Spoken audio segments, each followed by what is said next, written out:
Make it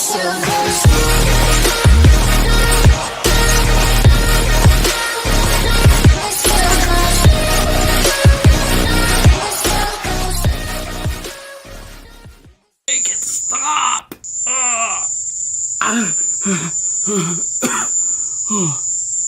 Oh my god. Whew. I hope everyone out there is okay.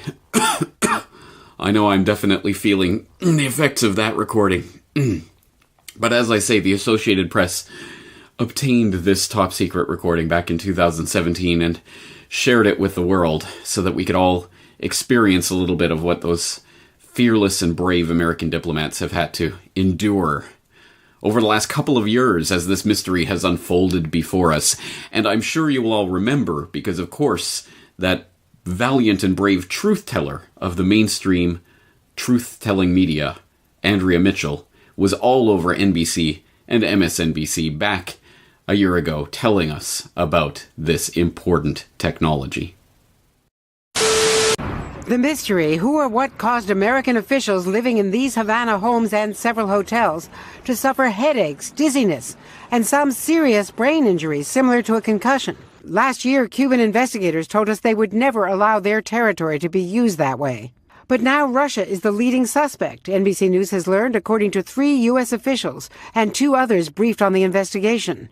Evidence, they say, backed up by highly secret communications intercepts collected during a lengthy and ongoing investigation involving the FBI, CIA, and other agencies. U.S. officials also tell NBC News investigators now believe the Americans were deliberately targeted. Exclusive new reporting this morning from NBC News. Intelligence agencies investigating attacks on U.S. diplomats in Cuba and China now strongly suspect that Russia is to blame. 26 government workers in Havana had mysterious brain injuries starting in late 2016. And then this year, 1 U.S. worker in China was diagnosed with similar symptoms. Joining me now with more on this is NBC News intelligence and national security reporter Ken Delaney. And so this has been a mystery. The CIA, the FBI, other intelligence agencies have all been working to try to figure out what exactly happened here. Why do they suspect Russia now, and what's the evidence that they have? But now, Andrea, this is really more than a theory. This is the main suspect, and it's backed up with at least some information from some communications intercepts known as signals intelligence that officials tell NBC News that the U.S. government has developed. But, Andrea, it's not yet conclusive enough for the U.S. to take what would be a very dramatic step of formally accusing Russia of being behind these attacks. So the United States will continue to develop evidence, try to hunt this down.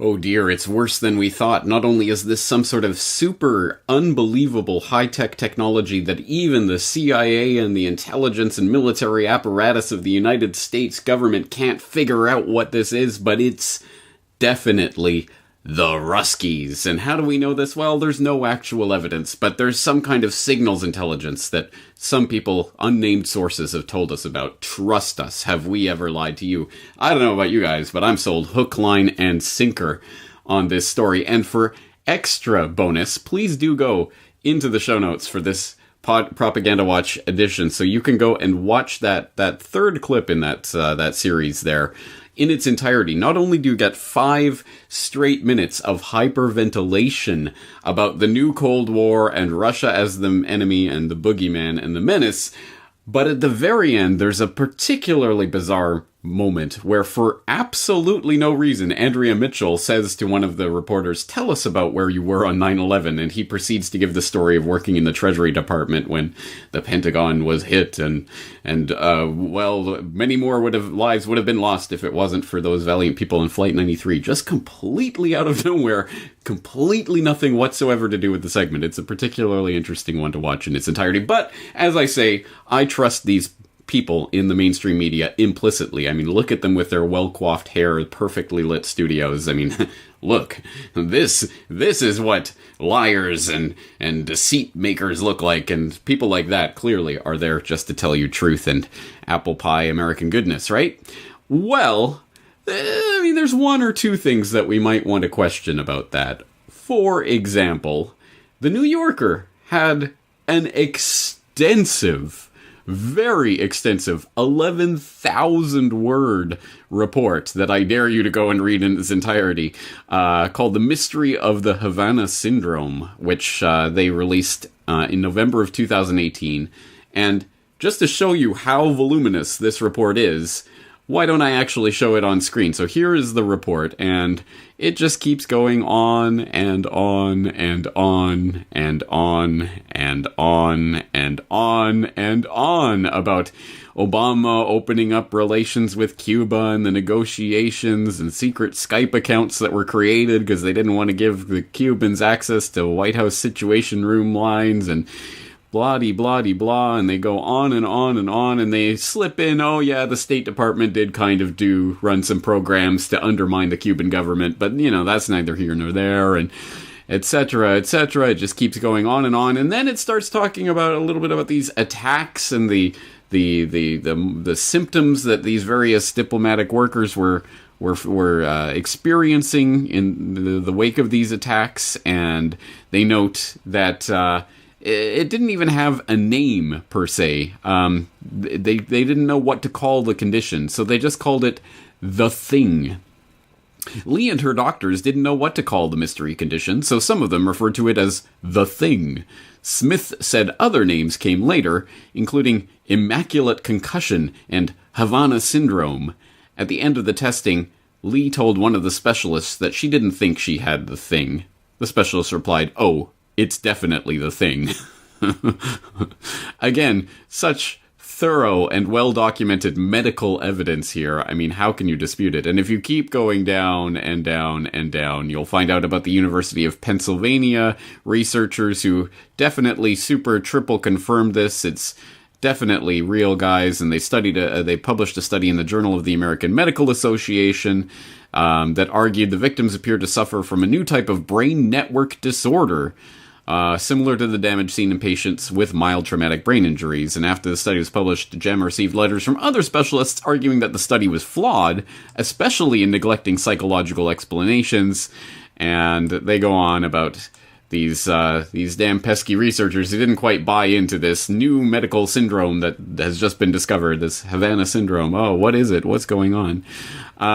But interestingly enough, way down, and you see how big this article is, way down at near the very, very end of this article, they just slip in that, oh yeah, well, if there was a weapon of whatever kind, who wielded it and to what end? Despite a long investigation into the incidents, the U.S. government can't answer these questions.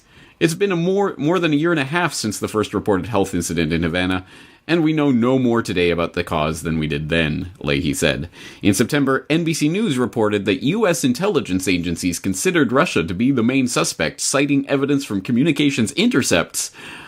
But intelligence officials, in interviews with The New Yorker, insisted that they still had no evidence of Russian complicity. So, if you read through, about 10,000 of the 11,000 words of this voluminous report, you might get the little kernel buried at the very bottom that, oh yeah, there's actually no evidence.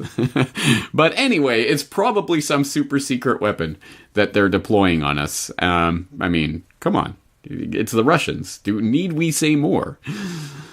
Well, apparently not, at least not for people like Cory Gardner. This coming from rollcall.com. Of course, Cory Gardner renews calls for Russia to be declared a sponsor of terrorism after reports on sonic attacks.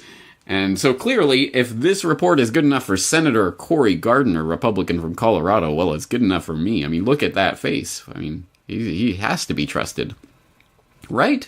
These guys know what they're talking about. Because, as we all know, the mainstream media always tells us that it's the crazy weirdos sitting there in their living room in Japan who are coming up with these crazy conspiracy narratives concocted out of whole cloth, and it's the calm, serious national security analysts and reporters at NBC News and other fine, reputable outlets that get to the bottom of these things and tell us what's really going on with the super-secret microwave radiation brain-frying technology that we don't know about and is producing some sort of unnameable, unknowable disorder that is highly questionable and being questioned by a lot of other researchers.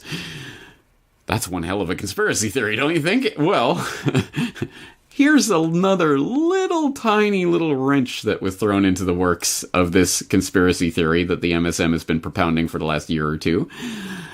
This one coming from biorxiv.org. Recording of sonic attacks on U.S. diplomats in Cuba spectrally matches the echoing call of a Caribbean cricket. Yes, you can go through and read just from the abstract here. Beginning in late 2016, diplomats posted to the U.S. Embassy in Cuba began to experience unexplained health problems, including ear pain, tinnitus, vertigo, and cognitive difficulties. In response, the U.S. government dramatically reduced the number of diplomats posted in Havana. The sound linked to these attacks, which has been described as a high-pitched beam of sound, was recorded by U.S. personnel in Cuba and released by the Associated Press.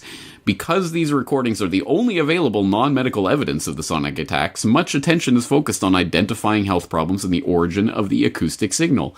As shown here, the calling song of the Indies' short-tailed cricket, and Neurogryllus celerinictus, matches in nuanced detail the AP recording in duration, pulse repetition rate, power spectrum, pulse rate stability, and oscillations per pulse. The AP recording also exhibits frequency decay in individual pulses, a distinct acoustic signature of cricket sound production.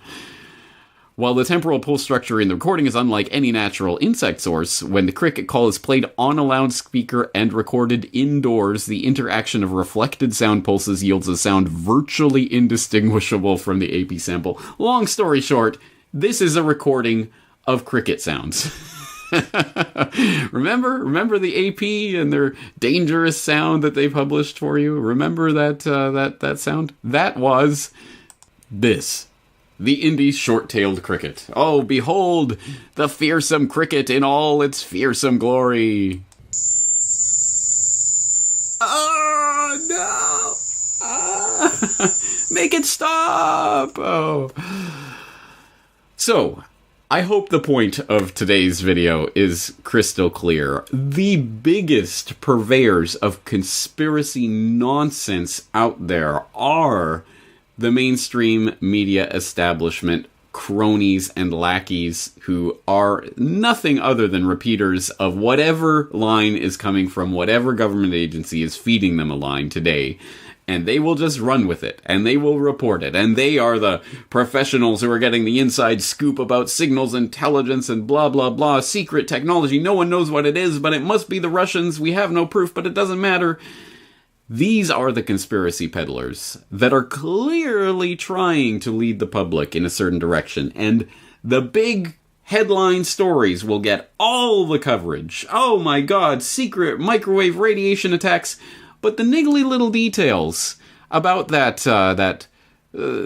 actual report. And please do go and read through the actual paper that they link here in, it's not just an abstract, it's an actual scientific paper where they show in great detail the pulse rates and the oscillations and everything. It is a cricket sound that's been recorded. But more so than that even, they do get into the issue of the University of Pennsylvania paper that was criticized as using an arbitrarily low threshold for neurological impairment. The idea is this was, at best, a psychological phenomenon. People were hearing about, oh, there's this thing that's going on that's affecting people, and they started to come down with the symptoms that were not quite nail downable. And I can't quite pinpoint what this is, but it must be some new disorder. No, it was, at best, it was the public being traumatized, or the diplomatic workers being traumatized by hearing these other stories and duping themselves into believing they had it, at best. And on a societal scale, that's what propaganda like this is meant to do. When we hear nothing but these stories of this extraordinary weapons technology that's being used on you by these Ruskies that are hiding under every bed, it puts people into a fear state where they will begin to enact this in the real world, whether that's some sort of neurological disorder or whatever else it is. That fear state is what they want you to dwell in. And that's why the sensational headlines about secret brain-frying microwave radiation will get all the coverage. The retractions will get none. Except in the alternative media, where And I think some others out there are trying to keep the MSN honest. No, I don't think that's even possible, or at least trying to show how they are liars. So, that's the story for today. Propaganda Watch. As always, please go to the show notes so you can get all of the different pieces of this puzzle, all of it linked there in the show notes, so you can go and explore this. But just another example, if any were needed, that the biggest peddlers of conspiracy nonsense are the establishment media lackeys. James Corbett, CorbettReport.com. When it's so